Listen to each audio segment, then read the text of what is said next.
Hello, Garland Nixon here, hanging out with Matt Weinglass. We're running a little late today. I had a bit of a issue with electricity at home. Well, I didn't have an issue with electricity. I didn't have any, but I do now. So let's talk.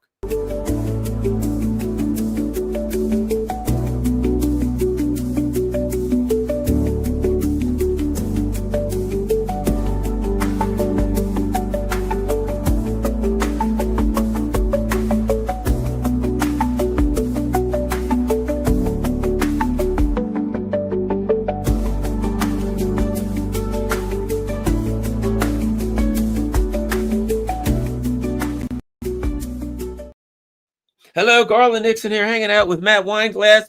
Matt has a great Rumble channel. It's called The Homeless Left. And of course, now he's very sneakily found his way back to YouTube. And you can find at THL Present. What is it? THL Presents, right?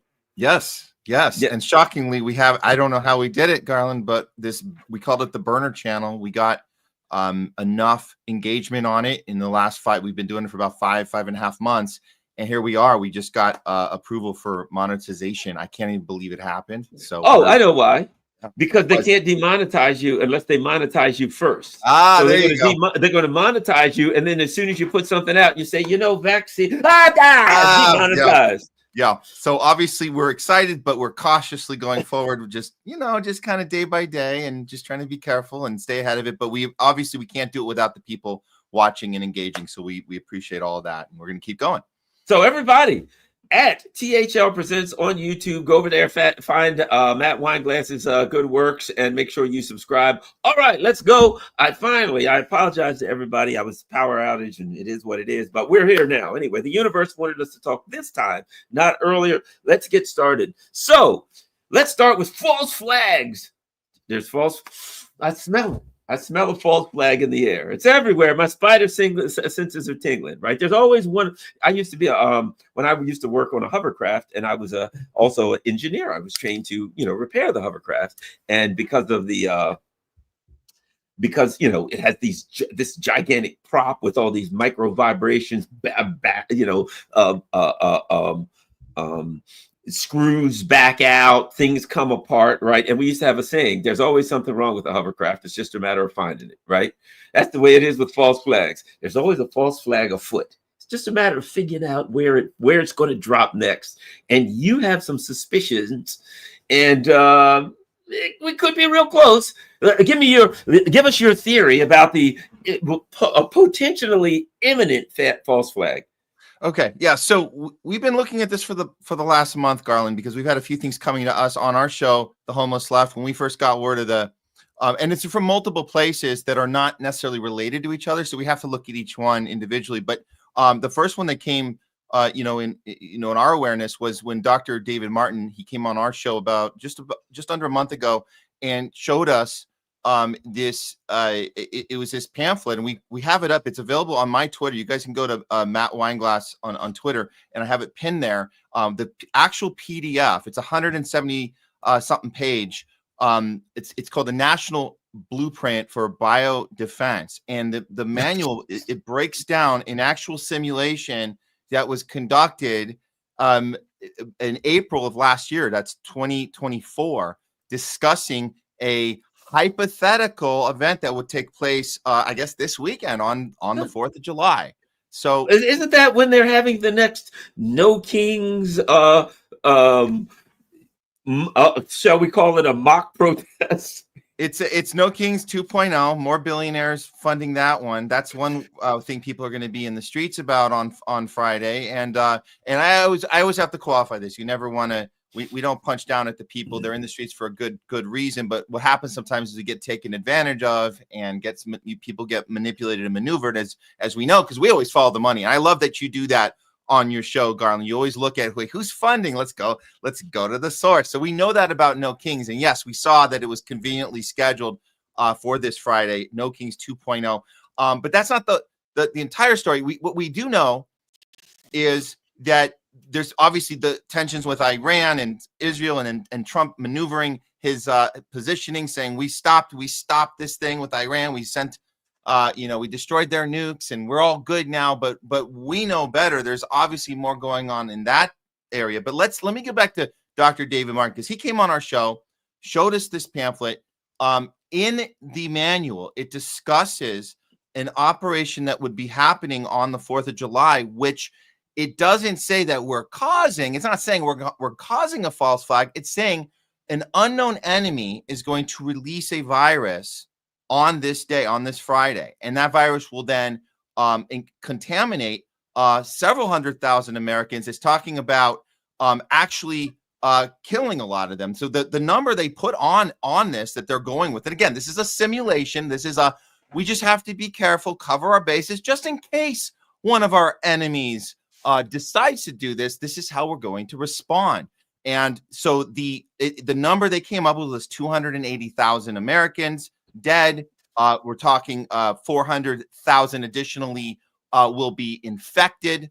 So this manual is available. People are downloading it. They're reading it. They're seeing how they go about aligning the messaging with the media, saying, here's what we're going to tell the people. Here's how we get people on board for, as we experienced with the war on terror back in 2001. It's you have to target your enemy, get everybody on board. It's a way to fast track the American people into the next war. But you're also taking the elements of COVID. So it's like kind of like the best of COVID and 9/11 all mixed together, where you can manufacture consent from the American people at a very high rate and get them on board for anything. And at this point, I was on the fence, Garland, about who they were going to target. If this thing's going to happen, who are they going to say is the enemy in this case? And I originally thought, well, it looks like they're going to go for China.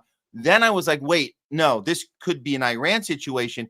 I'm actually leaning back towards to China, because I think they already got this manufacturer consent with the American people based on the way this last month has unfolded. And you got enough people, enough MAGAs at least, that are saying, yeah, we need to punish Iran however we can. We can't let them take over the world. But this event might be an actual virus that, as we call sleeper cells, that get released into the public, and they're going to blame it on a foreign entity. I'm leaning towards China. But again, we have to look at who's planning this thing, who is going into these simulations, as they call it, to say, oh, how are we going to deal with it when it happens? Well, the people planning it usually know a lot about it before it happens. And there's a reason that they know a lot about it before it happens. Interesting. Well, you can just search real quick. Another pandemic, a deadly new bat-borne virus. Oh, bat-borne. The last one was bat-borne until we found out. If you meant by bat, you meant baseball bat born, but it certainly didn't come from an actual bat. It was bat-borne, more like Maryland-born. But at any rate, another pandemic is brewing in China. Researchers have discovered 20 new viruses and 2 hepinoviruses closely related to deadly Nipah and Hendra strains in Yunnan bats. So they've already got the setup is there. I was just looking. Let me see. There's one I think we need to look at from Science Daily. Have you seen? I got to find that link for you. But the Science Daily is they actually are talking about these bat, like you said in the last one you put up, the bat virus specifically. There's one called Nipah. Nipah is they're saying this is a very deadly virus. They say it's found in bats. They have reason to think it's showing itself again in China and possibly India, but they're focusing on China. This came out in Science Daily on June 25th, and we found that, and I thought it was very interesting because Nipah is actually mentioned in this simulation, this national biodefense manual that Dr. David Martin shared with us. And and it's been it's so the fact they're using the same language and the possible viruses, and now we're seeing 2 weeks before July 4th, we're seeing this one actually mentioned in these science research articles. And so you don't see it plastered all over CNN yet. But just seeing this come up, like, oh, we're looking at this, and this is existing, and this is a very way worse than COVID, something that's actually can kill, 40% death rate is what some people are saying. So the fact this is showing itself now does make me curious as to how accurate the simulation actually is going to be when it plays out, if it plays out. We got the National Institute of Virology. Well, look, everything's good. They got a portable point of care test kit, so you don't have to take, do like before, shove something up your nose or anything like that. There we go. There'll be the Nipah virus within minutes. They'll be able to do it within minutes. A point of care test. You get instant results, which we already know what the results are. You're infected with it. So you got instant results, spreads through fruit bats, and it's caused several outbreaks in India. Mortality rate exceeding 50%. So there you go. Lucky for us, they are on top of this Nipah virus thing. And CDC, they got something about the Nipah virus. So it's starting to show up.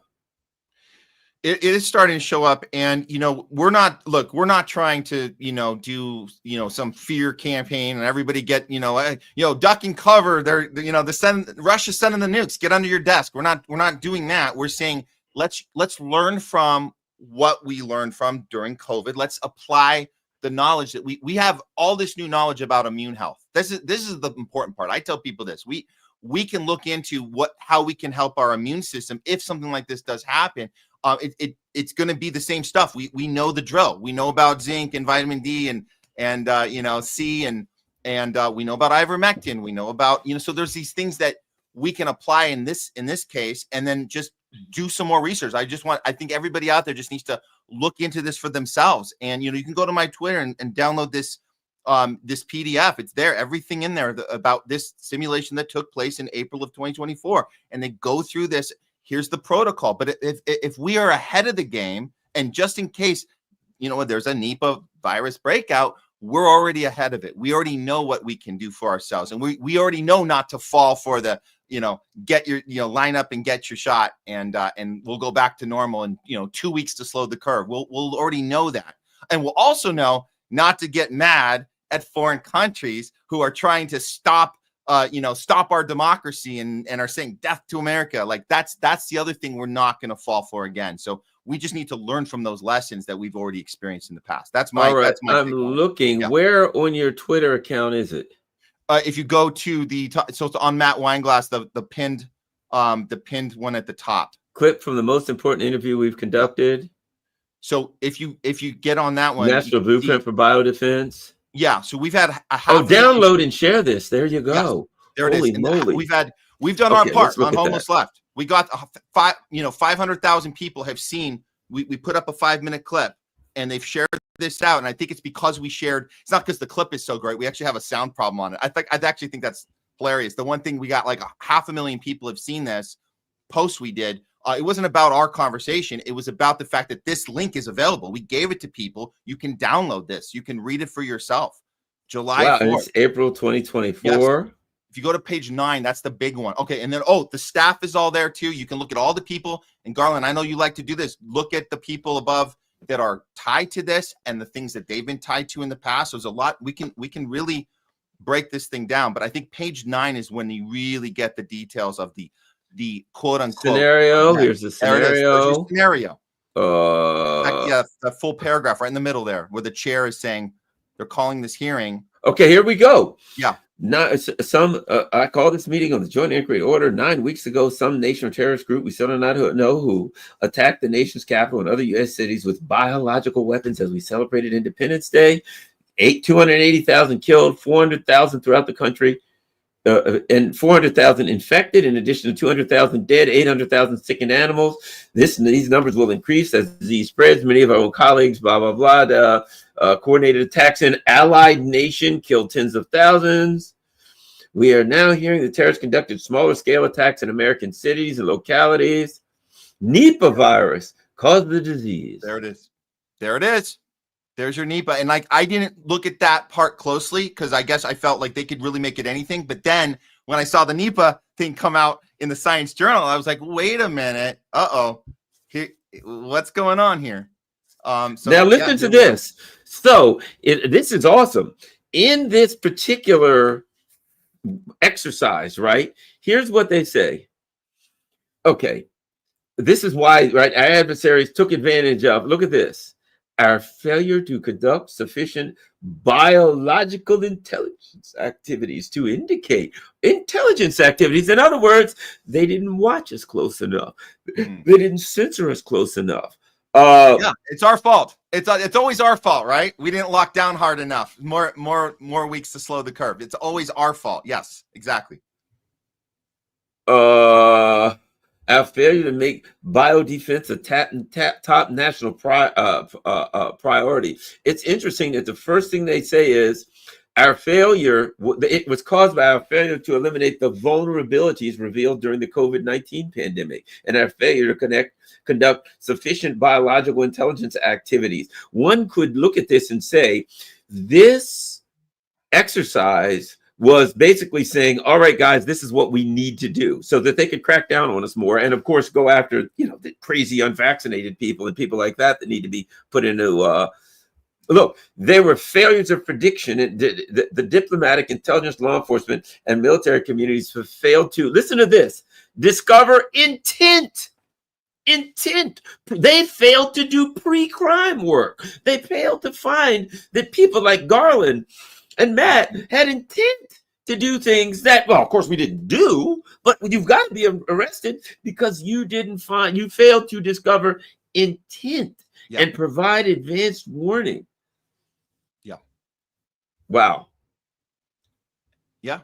So, yeah, they said they got it. They got us when our hearts were on our sleeve. We were celebrating our country's, anniversary, our birthday, and we didn't see it coming. And then they got us, and they got us good. And it's our fault, and we need to do better. Crack down, more security, more censorship, more sheltering in place, more canceling your neighbors, more, mask wearing and avoiding contact and all that stuff. So it really is the best of 9/11 and COVID all together, because we also get this foreign enemy we can blame and get really angry at and ready to strike revenge, because that's what it really is about, right? This war on terror times 1,000 really is what we've been heading towards these last few years.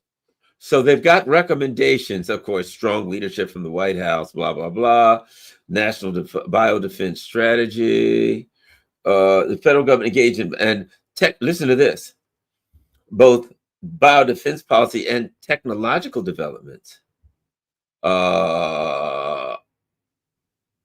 Look at this. At the top of the list is the need to reduce pathogen transmission indoors. Well, I guess that means we'll have to be locked down, don't it? Mm-hmm. Yes, sir. You got to lock people down. We're ready to go. I mean, they got us conditioned, Garland. We already know the drill. It's not going to be a new thing. It's going to be like, all right, guys, here we go. For the greater good, let's do it. Let's lock it down. They want more money in medical countermeasures. That's always good. Yes, sirree. So let's see. Replacing BioWatch with a national biological detection system that actually works. There's all these. Look at this. That, you know what this reminds me of? Remember when they used to do these little spider web things, the censorship, and they'd have like Jimmy Dore, George Galloway, Ray McGovern. And these are the people that are working for. So there we go. We got intelligence, attribution, and deterrence. I guess that's deterring us. Detection, surveillance. Got to do plenty of that. Wow. Detection and surveillance. Got to do lots of that. Oh, man. Yeah, this is pretty scary. So the bottom line is this. It looks like they're preparing for some kind of another COVID kind of scenario, and that they already got them. This is effectively what was that thing called that was in October that they had new Event 201? Yes, so that's exactly. This is the Event 201 that was to COVID. If people don't know, it was just a few months before COVID, and they had everything worked out. How are they going to lock down not just our country, how they were going to lock down the entire planet, and how they're going to coordinate with the media with all of the bullet points that we're going to flash on your screen and get you to comply. Those things were worked out in advance. We saw it. And they're going to say the same thing about this one they did about that one, which is we have to be prepared. That was a simulation. So good thing we did it, because now we were ready when it happened. So so nobody's saying that this event didn't occur in April 2024. No one's saying that. And nobody really challenges when we talk about Event 201. They don't say it didn't happen. They say you're a conspiracy theorist if you think that they were preparing on purpose to do the thing that they were planning. That's the thing. So again, nobody's saying that this didn't happen. This pamphlet is 100% accurate as far as them going through this quote unquote simulation. But a matter of if this happens on the 4th this weekend, is it something that they just were coincidentally preparing for, or is it something that was planned in advance? I'll add this, and I talked about 9/11. It's the same thing. If you go back to 2000, a year and 1 month before 9/11, what did we see?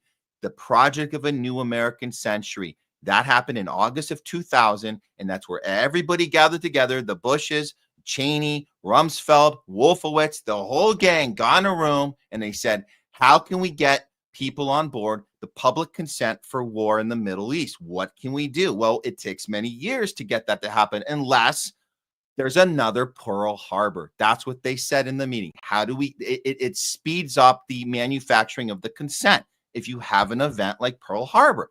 On the cover of that one, now we don't have a cover on this one, they just cut right to the chase. But on that one, they had a cover, a little picture on the cover of the August 2000 meeting. On that picture is the Twin Towers in crosshairs. That actually happened. Nobody denies that it happened. They just tell us we have to be prepared in case 19 hijackers happen to use box cutters and take 4 planes and run 2 of them into our Twin Towers. We had to know what to do about it. That's why we did that simulation a year before. So it's all over again. It's the same thing all over again here. Yeah, it's fairly obvious, and one thing for sure, I tell you one thing they could have done, they could have made both the building and the airplanes out of the same material that they make passports out of.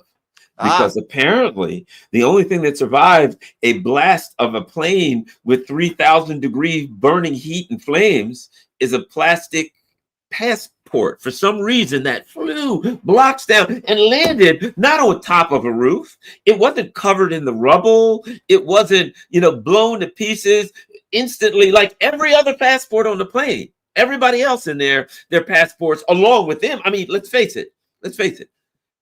The passport was like in their package, in their pocket, in their thing. But for some reason, this guy, when the explosion, I guess as he was getting close, he says, okay, here's what I'm going to do.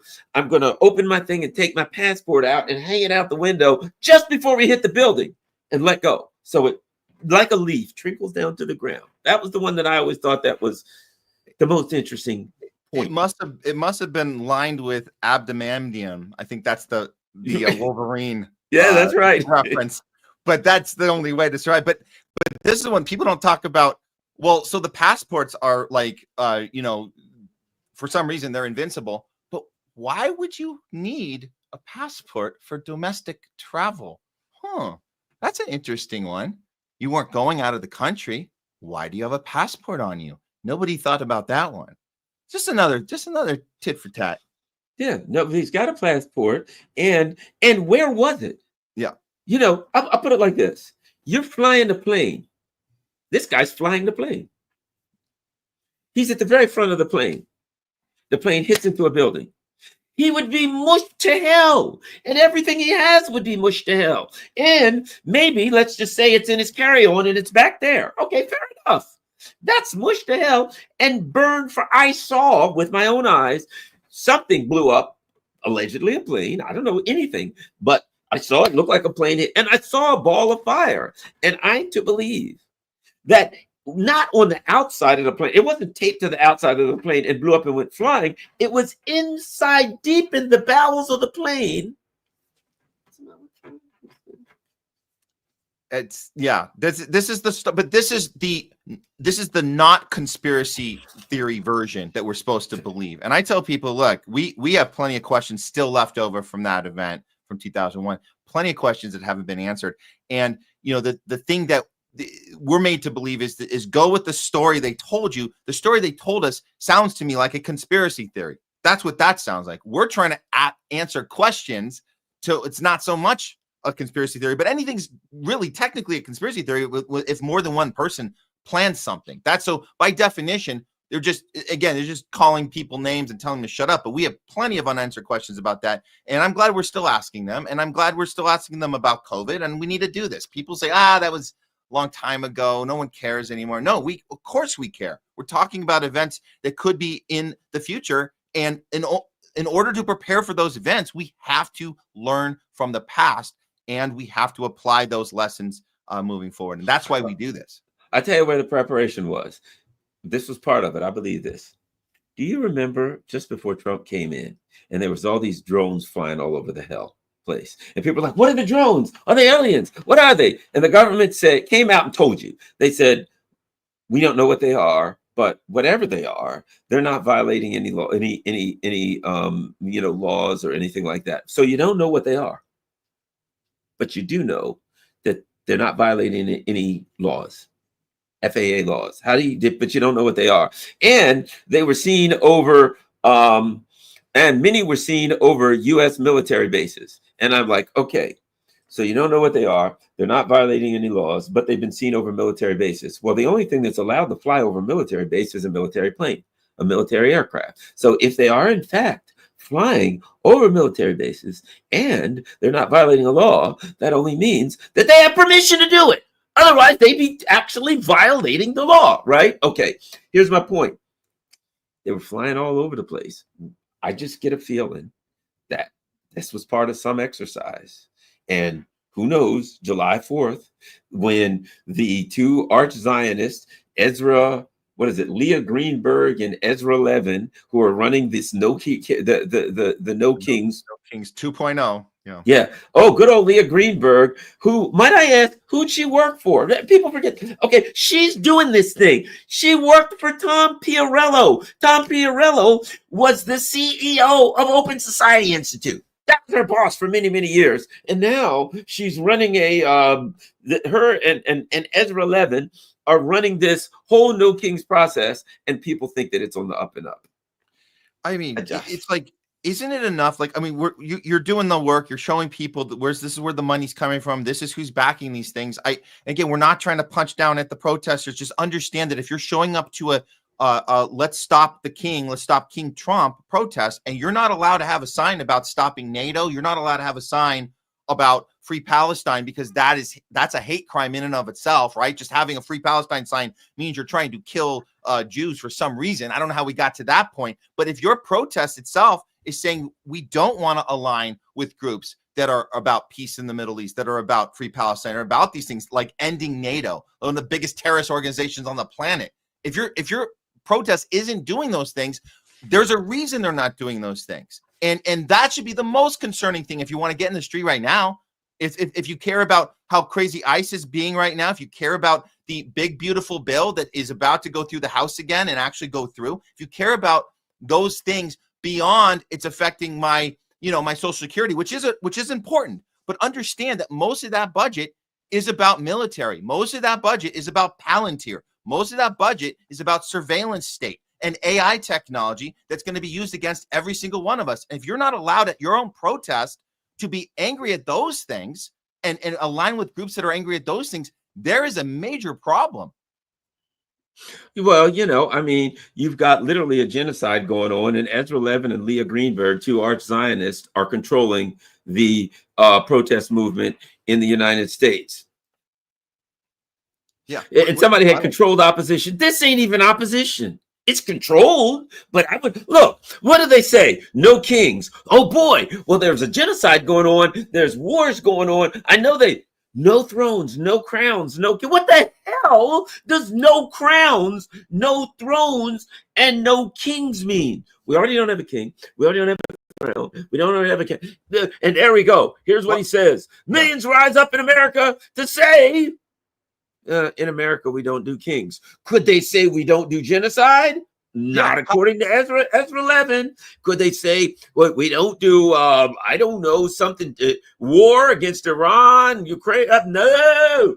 In fact, their first protest literally had in the middle of the sign, hands off NATO. Hands off NATO. I mean, what a joke. What a joke. And to have those listings of the kings and the crowns and the thrones, you forgot red carpets. Oh, yeah, we like red carpets. We throw one out. We roll one out for Netanyahu every time he comes, and we give him the standing ovations. That's what we do. Okay, so I think we had Garland. There he is. Okay, there we go. No problems. I thought we had another. I clicked on the wrong thing, but no, go ahead. You were saying we're rolling. Yeah, Netanyahu's coming next week. Are they saying no Netanyahu, no genocide? No, you're not. Nothing about foreign policy. Nothing about war. In fact, nothing about domestic policy. No. What are they asking for? We don't no thrones, no kings, no crowns. If you think about it, this is the most CIA operation I've ever seen. That you can put 1 million people in the street. And they could just ask for free weed or something. Ask for something that you could put 1 million people in the street. All right, everybody. We're all going to the street July 4th. What do we say? What are we asking for? Oh, I don't know. I thought you knew. We were supposed to ask for something. Nah, just say no kings. All right. Can we hold the no genocide? No, hell no. Can't do that. Yeah. Just say no kings.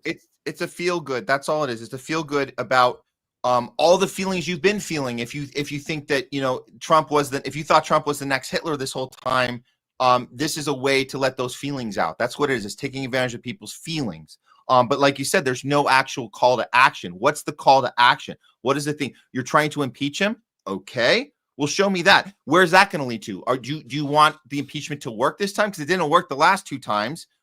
If it does work, are you okay with J.D. Vance being president? The technocrat himself, handpicked by Peter Thiel. He was not selected by Trump. That's not his guy. That's Peter Thiel's guy. That's Alex Karp. That's Palantir. Do you guys have do you know about this? Have you done your research? Do you know what you're saying no to? So these are the questions we need to ask when we go out there. And again, I know that the No Kings came from the ICE problem here. It started here in LA. We had the ICE raids.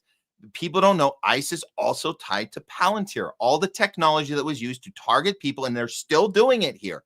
Make no mistake, this isn't like a joke. This is really happening. People are getting harassed. They're getting terrorized by ICE right now. They're able to do that with the same technology from Palantir, the same people that push that stuff. So if you're trying to get Trump out of office and make way for J.D. Vance, you haven't really accomplished much. So what is it that we're really trying to do here? And what are we really supposed to be upset about? And I think that, yeah, when they tell you hands off NATO, there's your red flag right there. That's it.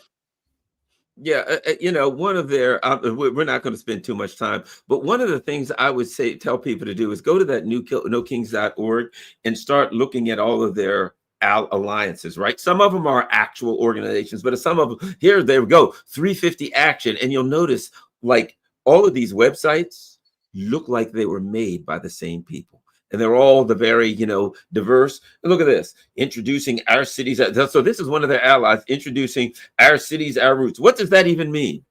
A non-binary person highlights our binary choice. But if you look at this is one of their alliances, right? The last thing they have up is 2024. 2024. They ain't even got nothing new. It's old. About us. 350 Action is changing the politics. We're mobilizing progressive voters, climate change, fossil fuel. I mean, if you look at it, emitters for MIT? Huh? What the hell's that even? Look at this crap. You know, I mean, when you look at these websites, they are hollow. They're devoid of policy. There's nothing. And not one of them says anything about foreign policy. No, none of them anti-war with everything going on. It is just so anybody go to the nokings.org and start looking at, click on their allies or their partners and start going through that. And you will see the fakest, phoniest, half of them look like they're made by the same person. It's an absolute, I am convinced that is the biggest CIA op I've ever seen in my life. And you may go to the street and feel like you're doing something, but if I'm going to the street, I kind of would like to know what I'm doing if somebody says, all right, we're going to the street, protest on the 4th for what? No kings. I'm going to say, well, I don't understand. Yeah. What are we asking for? No kings. Well, we don't have a king, so we don't need to ask for that. Can we come up with something that actually, I mean, what next? No zombies? We don't have zombies either. I don't get it. We're going to ask to get rid of, to not have something that we already don't have. Yeah. Yeah. So if you are going to show up, I would suggest this. Go put the up the sign that you want to put up. Put up the no, free Palestine. Say no to NATO, or I don't, yeah, I like abolish ICE, get rid of ICE. I like that one. But like Anything, just anything other than stop King Trump, because that's not doing it. That's not a thing. There's nothing there. That's hollow. There's nothing there. it's a pretense, and it is a pretense. This is the pretense. There's no such country as Russia. It's only Putin. Putin's going to do this. Putin's going to do that. There's no such country as Syria. It's only Assad. Assad's killing his own people. Iran. The mullahs are doing this. It's always you pretend that there's no country. You just attack a person and you make that persona the country, so you can then screw over the whole country, but you always point to that person, right? That's all it is.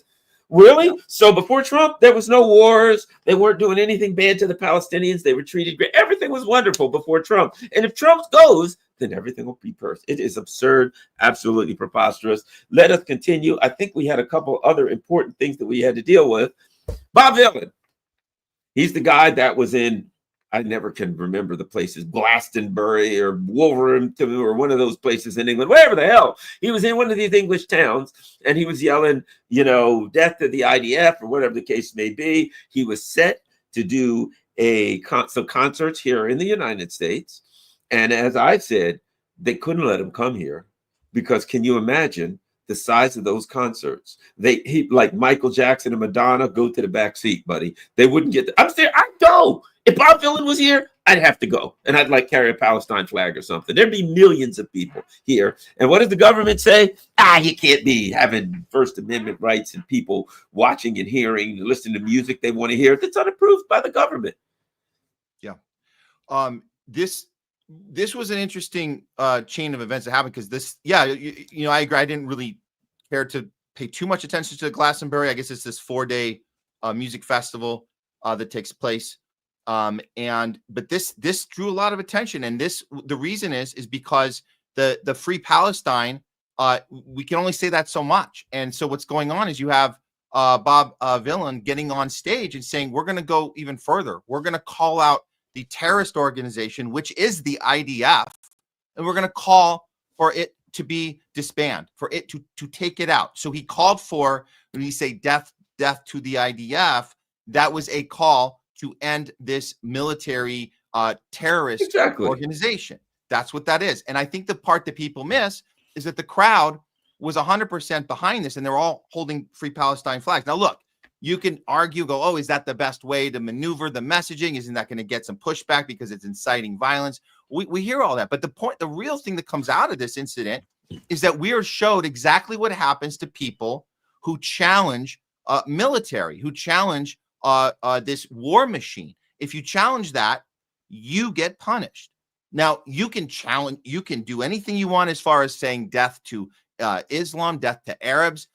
You can call to wipe out Gaza. You can teach children, Israeli children, singing songs, throwing out part of like these companies that put this propaganda out, that children are learning this music, singing it about taking out Gaza, burning the whole thing to the ground so we can move in and take our land back. This has been going on and on for years, primarily since October 7th. We're seeing a lot of it over these several months. But to say we're going to punish somebody who's saying, let's stop the terrorists that are going around murdering these children in Gaza, murdering families, murdering journalists. There was just another attack in the last couple of days in a cafe. They just targeted journalists, family members, children, all dead, massacred. So you are not allowed to call out the terrorist organization that's doing this. What happens? You don't get to perform anymore. You lose. Guess what? You lose your American visa. The U.S. Secretary of Defense took away their visa. That's what happened the next day. They're not coming here anymore, right, Garland? We thought we were going to see these guys perform here in L.A. in November. Not going to happen now.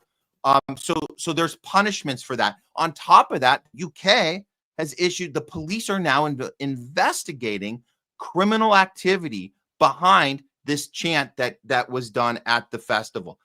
A criminal investigation behind calling out a terrorist organization that should not exist. So that's where we're at now. But the whole world's watching this. Here's the other part of it.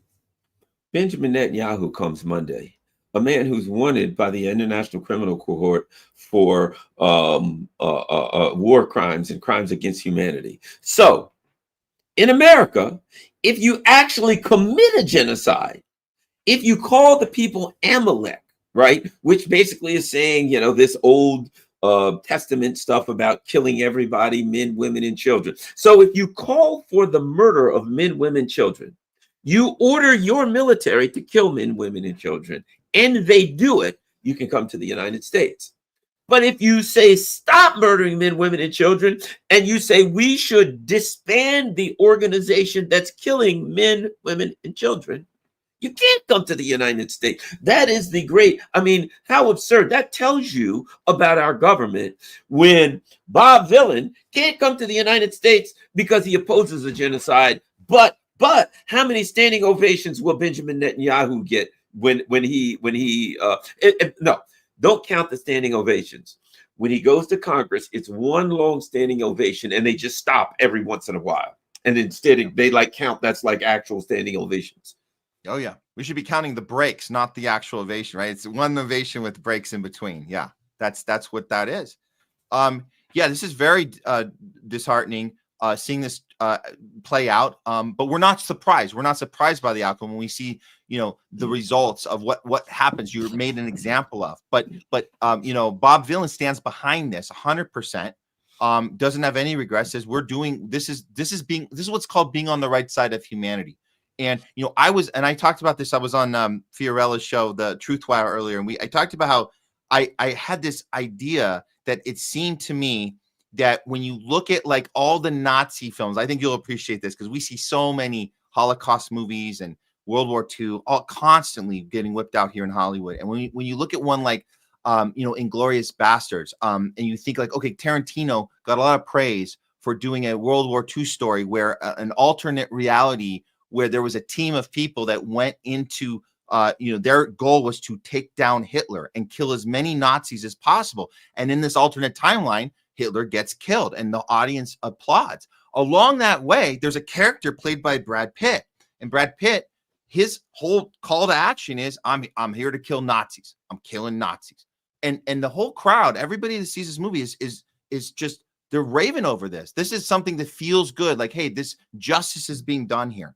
So my question to people watching this, if anybody that was triggered by Bob Vylan, if you think he went too far and there's going to be these horrible consequences and it's going to make everyone look bad because he said death to the IDF, make no mistake, history, we will be on the right side of history. I don't know how many years it's going to take, but there will be a filmmaker 30, 40, 50 years from now that'll make a version of Inglourious Bastards in this regard, in this time, and say, what if there was a team put together to go hunt down Netanyahu? What if it'll be a fictitious story because it's not happening right now. So we'll have to do it in an alternate universe and make the film. But make no mistake, there will be a character and he will be saying, I'm here to kill as many IDFs as possible. And the audiences will cheer. It won't happen for years from now, but there's a reason that people cheer at that now when Brad Pitt says, I'm killing Nazis. The reason is we all know that Nazis chose to do the thing they did. It's not against a race of people. It's not against a culture. It's not against a religion. It's against a mindset. And make no mistake, if you make that choice to put on a swastika and go kill Jews, you're going to be hunted down by a killer Brad Pitt's playing in a film. That's what's happening there. So this IDF that we're looking at, they're doing the same thing, hunting down people and killing them. But it's actually kind of worse, Garland.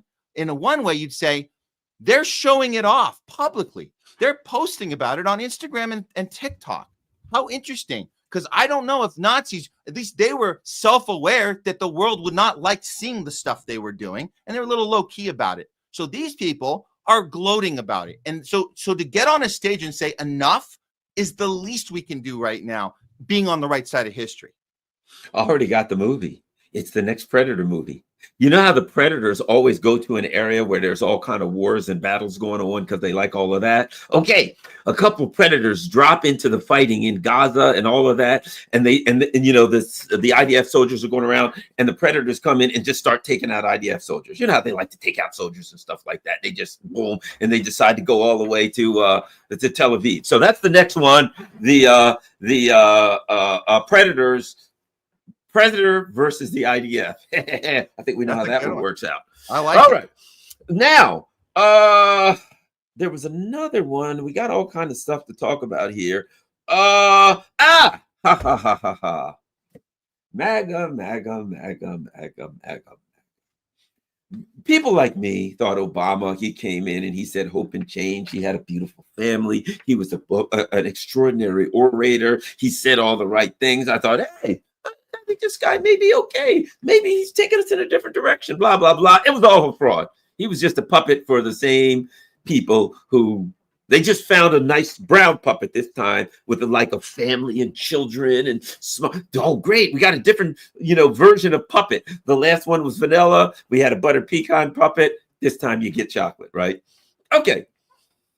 Trump comes along. Oh, just elect me, MAGA. I'm going to stop the neocons and the warmongers. She literally said that. We got to do something about this crazy deficit. Oh, all of this crap. Now he's in. It was all a pack of lies. MAGA, I'm not mad at MAGA, and I'm not putting them down because I was taken the same way. It's their turn. Everybody's got to get, needs that wake-up call. But now he's even falling out with Elon Musk. Not that I'm an Elon Musk supporter. It is what it is. I think Musk was a true believer. I think Musk really did believe that they were going to try to address the budget. That was all a pack of lies. He comes in, the big, beautiful bill. Yeah, the usual $5 trillion additional into the deficit and Doge, smoge, whatever. And Musk is like, hey, I think I've been had. And they're like, yeah, we're going to use Doge to take all of your contracts. And by the way, you might be an immigrant. We're going to throw you out of the country. And I'm like, that's a lesson I got. Oh, Elon, I guess it's your turn. Your thoughts on the big, beautiful bill and Elon Musk waking up one day saying, I think I've been had. So we've been making this comparison to WWE, right? And we know that Trump's love for WWE. And so you have this kind of theater beef, right, between Trump and Elon that's been going for several months. But it's not all theater, but it's kind of like wrestling because what happens is you're given kind of a light script to follow, and then sometimes things get so insane that people actually get hurt and they actually get angry. They're not always faking the anger, and sometimes it doesn't go the way they thought it was going to go. So I think we're seeing a combination of that and a little bit more each time we see a new development. We're seeing a little bit less theater, a little bit more real response and real reactions. And this back and forth Twitter stuff, which really's got to stop. I think I'm just kind of sick of this dirty laundry back and forth from the two of them. But in regards to the big, beautiful bill, what's happening here, Garland, I think he didn't know he signed up for the personal attack and this bait and switch on his Doge. I don't think he signed up for that part. But there is one part of this that might be following a script. And let me explain. I think when we saw him tweet out right before the Senate vote, and the Senate, we know that and this is total. I mean, this is you can't write this stuff anymore. It's insane that J.D. Vance, the guy handpicked by Peter Thiel as vice president, is the guy doing the deciding vote in the Senate. It was 50-50. He was the 51 vote. And isn't it funny? The police code 5150 is what you get at the end of the day. It's totally nuts, totally crazy that this went through the Senate. Elon's tweet the day before was, First he said, anybody who voted for this, all you Congress people out there that are part of this, I will actively work to get rid of you. So he's doing the Trump flex where I'm going to take you out in the primary. Okay. A few hours later, he does a follow-up tweet. I think this one's more interesting than that because that's just okay, I'm going to Trump you. I'm going to get you. Yeah. This tweet was, if this goes through the Senate, which it did, I am starting the American Party, third party. And the reason I'm going to do this is because the American people finally need a choice between the two parties that they have a choice between. I'm going to give them a third choice. And I just thought of this idea. It's amazing. And I'm going to do it. It's called the American Party. So what I'm saying is the psyop here, Garland, this is the scripted part. He's going to do the thing that we've seen done time and time again. You make the people that are unhinged, that are unsettled, that are not okay right now in the MAGA side, make them think that there's a third option, and then you bring them all over here, and then you bring them right back. And that's going to be his call to action for the next 3-4 years. And then that's going to be it. It's going to be the same thing we see over and over, the psyop of the third party. He's acting as if he's the first one to think of this. And we'll see how far it goes. But if he hasn't started the paperwork yet, he's going to do it soon. He might wait until it goes, because it's got to go through the House one more time. But you'll see it. You'll see he's going to start the American Party, and that's going to be your little theater piece for the next few years. So it might have been by design the whole time. Well, here's the thing. I think he's the Andrew Yang for the Republicans, right? Andrew Yang tried his best, but I mean, it was so much like the Democratic Party that, like, I don't think he fooled anybody really. He's still trying, but I think they're going to try an Andrew Yang, they're tech billionaire, whatever, you know what I mean? So yes, we're different. We support everything that they support, and we agree with them on everything, except, of course, we can't spend a lot of money. That's the only difference what we have between them and us. We don't want to spend a lot of money, and we want to bring the deficit down. And by that, we mean we want to keep all the tax cuts for the rich people and screw the working class. But that's not important now. What's important now is we're giving you the appearance and illusion of an option. Yeah. They always got the illusion of an option, don't they? Yeah. You know what? This is going to, and some people are going to be, particularly lefties, are going to be pissed with me. What's the guy's name in New York? Zohar. Mumdani. Okay. I think it's good that somebody said, I don't agree with the whole Israel thing, and they're winning an election. That being said, I know these DSA people. Bernie, Democratic Socialists of America. AOC, DSA. If you like Bernie and AOC, you'll love this guy. The first thing I noticed when I saw this guy was, what are those colors that he has behind him all over the place? Oh, that's right. Blue yellow, I call it, the color of propaganda. Every damn thing in this country, every stinking liberal's running around wearing blue and yellow. Everything in Hollywood, everything in New York, every bus, every taxi cab, everything in Walmart. It's all the colors of the Ukrainian flag. I look at this guy. There's the colors of the Ukrainian flag, right? So, and amongst a lot of liberals now, and I think the CIA is one with this for a number of reasons, but what they've gone to is they're going to accept this. Okay, it's okay to oppose what's going on in Gaza because we know we're not going to stop that. We know what we do about that, but we'll still hang you on with Ukraine. So I'm like, yeah, I know what kind of guy this guy is. Some people may get mad at me. I don't trust him. I don't trust the system. And knowing DSA, the DSA people that I see oftentimes are democratic socialist imperialists. They're fine with oh no, Bernie, I think we got to stop Putin. And what was the other thing? A ceasefire is only going to help Hamas. They say that kind of crap until you get them in a corner. And then eventually a year later, Bernie suddenly turns against the genocide. Get out of here, Bernie. He'll be hugging, wearing a I Love Netanyahu suit Monday. And this guy, the DSA people, I'm sorry. I ain't down with them.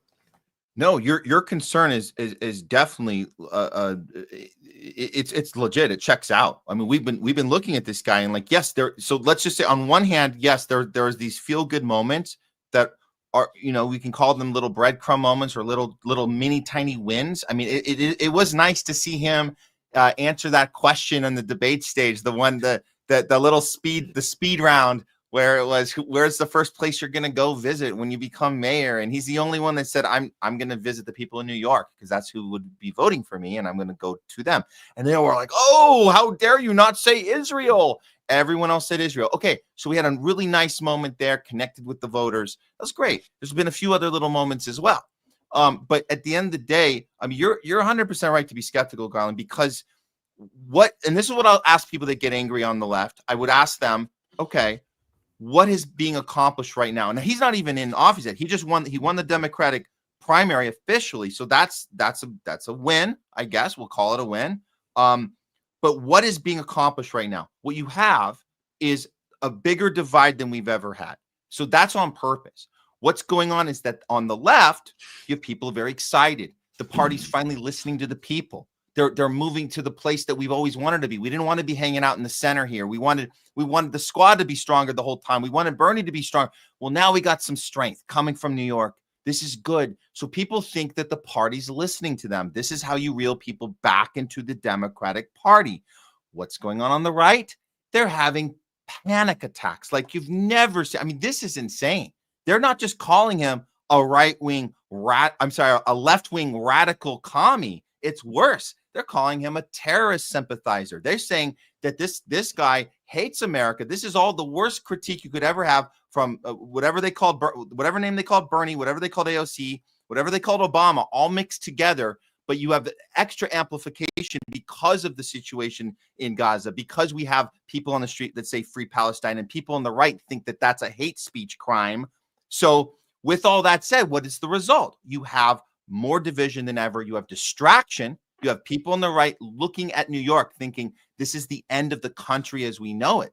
And they're not able to look outside their little Fox News headlines about how this guy's going to destroy America. And the left is too busy celebrating this big moment.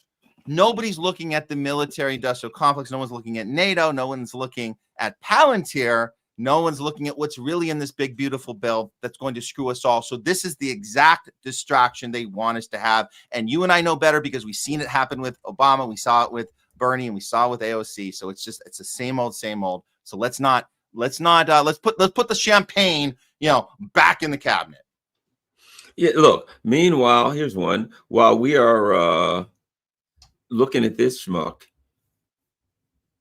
how about this? Lawmakers propose bill to arm Israel with B-2 bombers and bunker busters. Well, if they put the bill to give anything to Israel, they're going to get it. So now they're going to give, what are they, $500 million each per plane or something like that? They don't give a crap. They're going to give them to Israel. It's the bunker busters. Why? We only got about 4 or 5 of them, but they're going to build new ones, which means it's going to go in the budget.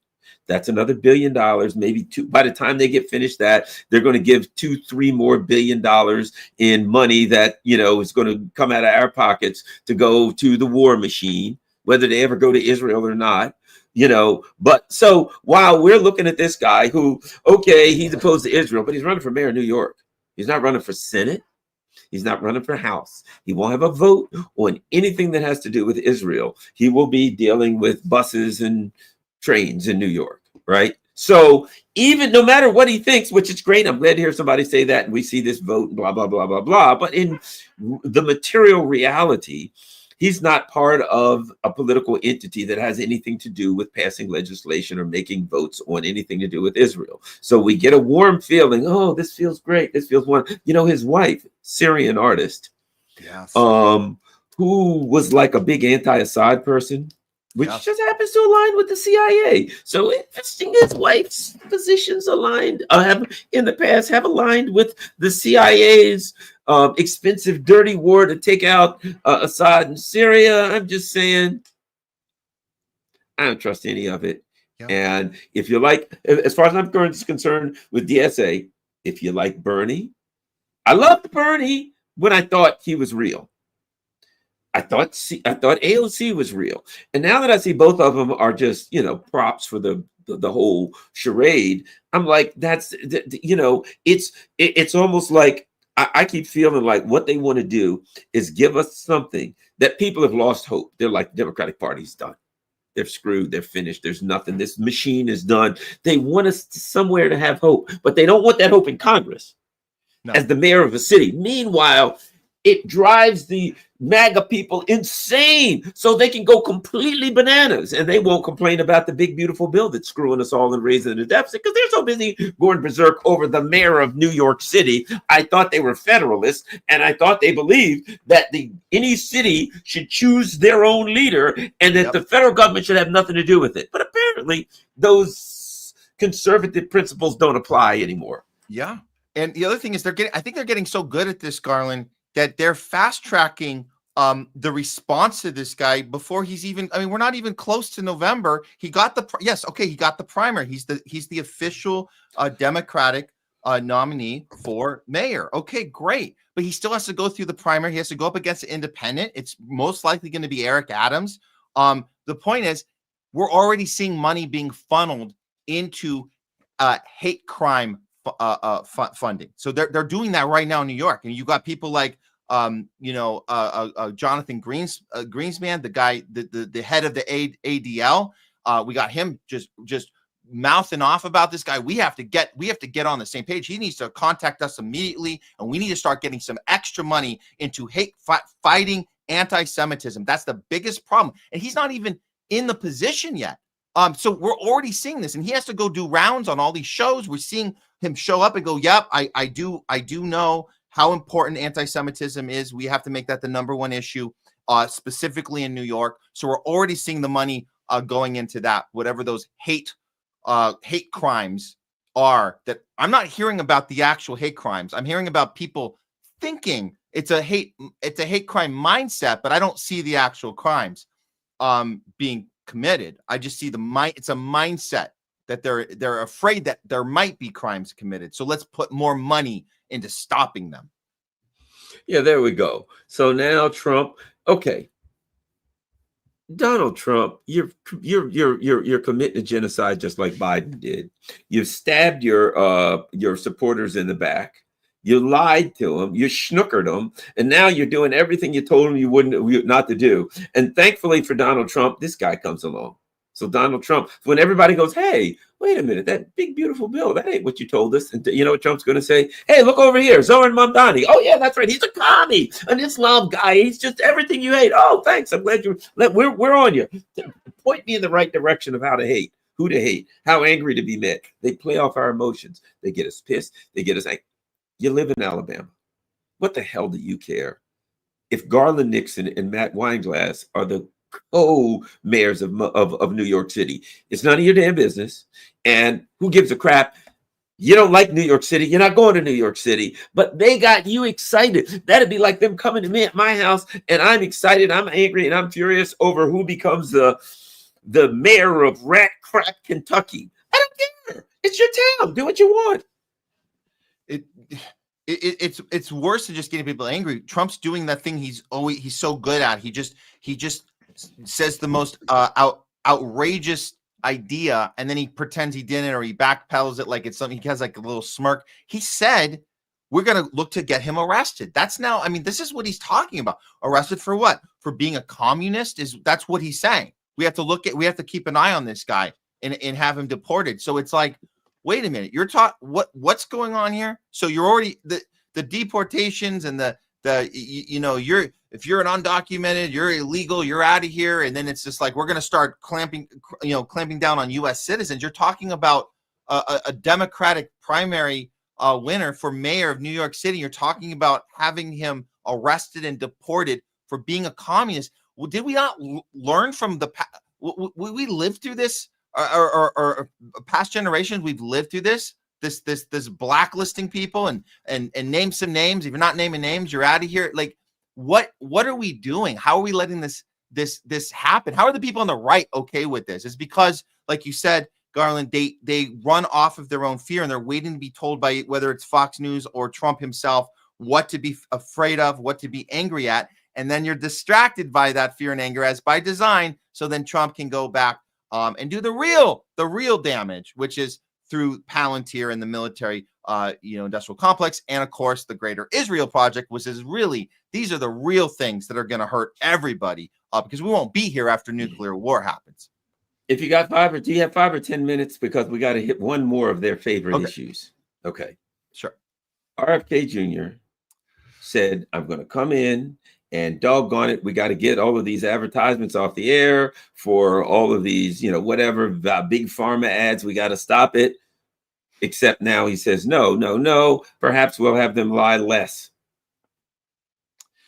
I don't want to say I'm shocked. I kind of knew this was coming, but it is hard. It is unsettling to the stomach when you hear him go. He had this conversation with Tucker Carlson, and he said, we looked into the ads and we noticed, and we know we don't need our kid to look into the ads. We know how these ads function. We know what they do. They do these elaborate, feel good series of they got people, hugging and living life and doing things, and then you have, take this whatever vax or drug, and then the side effects you don't really get to see. They're very small print. They're told very fast. We know these are lies. We know. So he's saying, well, one thing we can do is try to have them cut down on the lies a little bit. And I'm surprised that Tucker doesn't push back and say, I thought you ran on, or the part of the thing was that you were going to take the ads off of the TV altogether, take them off like every other country except New Zealand. New Zealand's the only one. It's the US and New Zealand are allowed to run their ads all day long whenever they want. And they're, this is the thing. This was what he said was the first thing he was going to do. And so to hear him, he's not getting pushed back on it. And I know there's still a lot of Maha who are like, well, that's good, right? It's good if the pharma companies are forced to lie less. I mean, even wording it that way, lie less. Sure, you're okay with a little lying. Like, so this is where we're at. This is what happened to the Maha movement. And I don't want to be a Debbie Downer here, but there's just too many examples of the bait and switch, the over promising, under delivering. And it's not really moving the goal. It's not moving us any further ahead when we have these little tiny, I even calling them breadcrumbs isn't really doing it justice, because they're not, okay, yeah, little mini win, but we're not doing the thing that you're supposed to be doing. And then we have to ask ourselves, why aren't you doing the thing you're supposed to be doing? Is it because you're too lazy? Is it because it's too hard? Is it because something else is going on altogether? These are the questions that need to be asked, and we need to not just be like, oh, just enjoy, just take the win, guys. Stop complaining. Stop being Debbie Downers. No, this isn't okay. And Tucker should have pushed back on him on that one. Yeah, I agree with you. It seems to me that, okay, and even do this. You get in and you're like, I want to do X. And you get in, and let's just say, for the sake of argument, I say, I want to do this. These are the things that have to be done. These are the things people want done. And everybody says, yay, let's elect Garland to do this. And I get elected and I go in. And I say to everybody, all right, we're going to do this. And they say, can't do it. I say, why? System's too strong. We'll all push back against you. We'll stop you. We'll throw you off a building. We'll expose your entire family as whatever, aliens or something. I'm telling you, you're not going to be allowed to do it. Okay. You know what a good thing to do is then is go in and say, look, they've elected me, Garland Nixon, as the president. The first day I said, I'm going to do these 5 things like that. And they said to me, you can't do these things, Garland. We'll do all of the following things to you. I'm resigning as president today. America, you don't have a democracy. Those people are going to do what they want. Doesn't matter how you put in there. I'm not going to lie to you and fool you and come in here and just say, well, I'll do as much as they let me to do. Let me do. You already know what they'll let you do. Nothing. They'll let you do what they tell you to do, and nothing more and nothing less. And I think if I just resign, whatever, and say, look, America, I just got to tell you the truth. Nobody gets you. You're not voting your way out of this one. This is the machine. Don't even put anybody in that position if you don't want to. You're wasting your time, and move on about your business. I'd have more respect for somebody who did that. I mean, that would go a whole long way. I mean, think about, anybody who could do that, would that sit well? And history would definitely say that was a brave thing to do. But we're not seeing that. And there might be a reason we're not seeing that, other than the fact that they're not brave enough to do it. What if it's worse than, you're not allowed to do these things? Well, what will you do if I don't? What will you do if I resign? What if it's worse, Garland? What if the threats are so bad beyond themselves, but family, friends? We don't know how bad the threats actually are. And then you have to do your little Sophie's choice, right? And say, what is the right thing to do? I don't know. I don't want to give them too much credit. Like, these people are sitting there, with their moral compasses up at night. Like Obama was sitting there going, what should I do? I didn't know they were going to email me on the first day of my presidency. I didn't know I was going to get this email telling me I got to put Citigroup people in charge of every one of my positions, or else what should I do? I mean, I'm not trying to say that they're losing sleep over this, but what if you don't actually have another choice? What if that's it? What if the other choice is, like you said, it's this to like a lot of people and people that you know and love? I don't know. We're speculating here, but They all fall in line. They always fall in line. Why? We need someone to break that. Yeah. In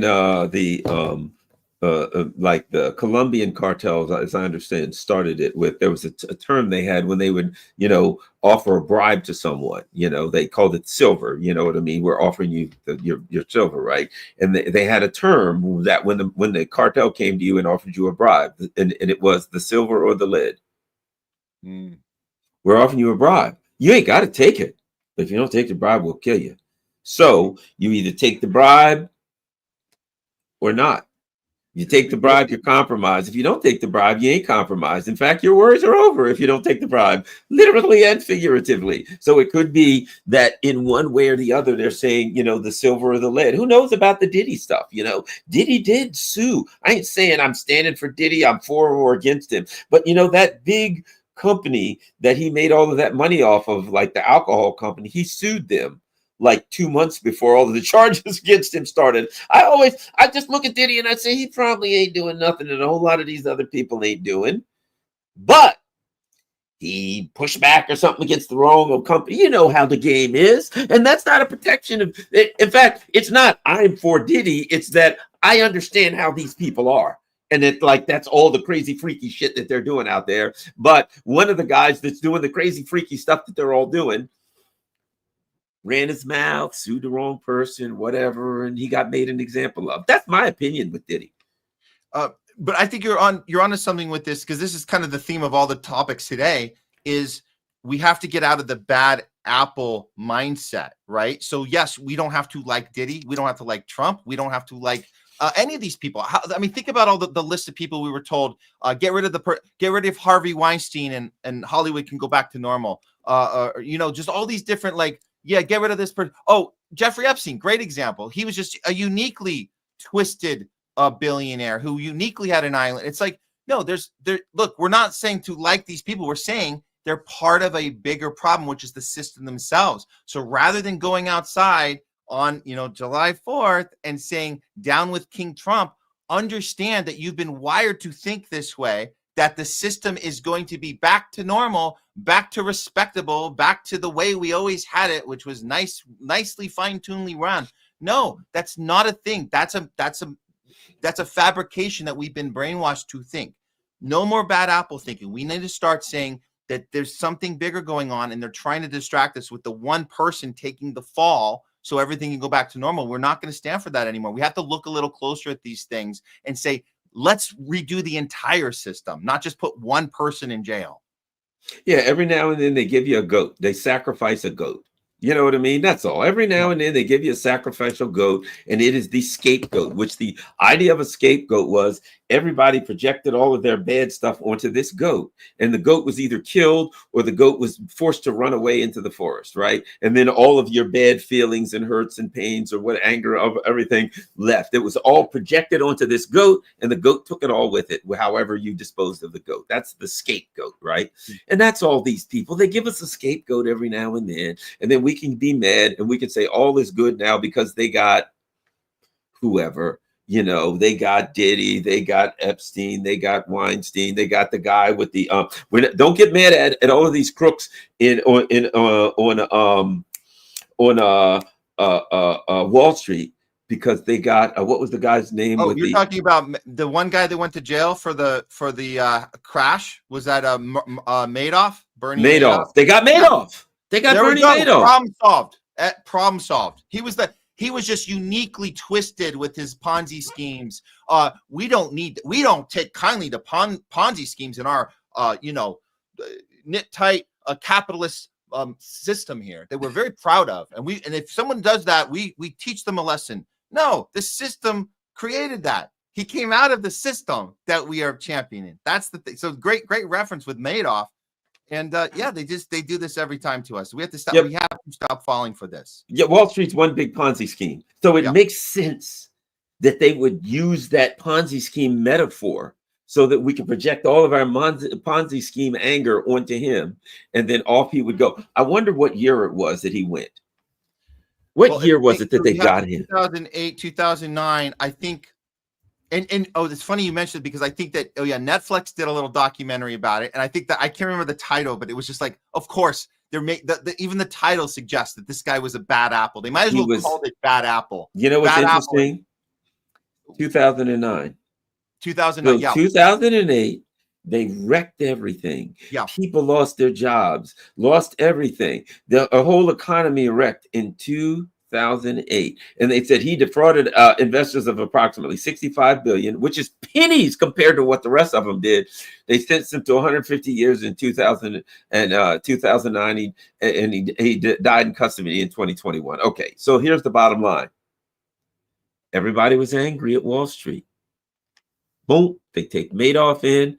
Hey guys, we got a scapegoat. Everybody project your anger onto this guy, and off he'll go. Thank you. Have a nice day. Let's start over again. It's so obvious. 2000. I was like, it had to be somewhere around 2008, isn't it? Yeah. 2009. Yeah. All right. Thanks a lot, Matt. I appreciate you hanging around. Everybody, sorry about that. I did have a power outage, so luckily my power's back on, and Matt and I could come on and talk about all of this false flaggery that seems to be about to take. Maybe because we're talking about it, we can stop it. How about that? Let's just hope. Matt, where can everybody find you online? The Homeless Left on Rumble, and then you can see below my name here, THL Presents on YouTube. You can follow me on Twitter, Matt Weinglass, and we'll be doing our show tomorrow. Noon. We have Kit Cabello, Heartlands Media, coming on with us. And other than that, I hope everyone has a good weekend, good safe weekend, and keep your eyes open and do your own research. And we're here for you. We're here for the chat. So thank you so much, Garland, for having me on again and getting this whole worked out. I'm glad we were able to get it done.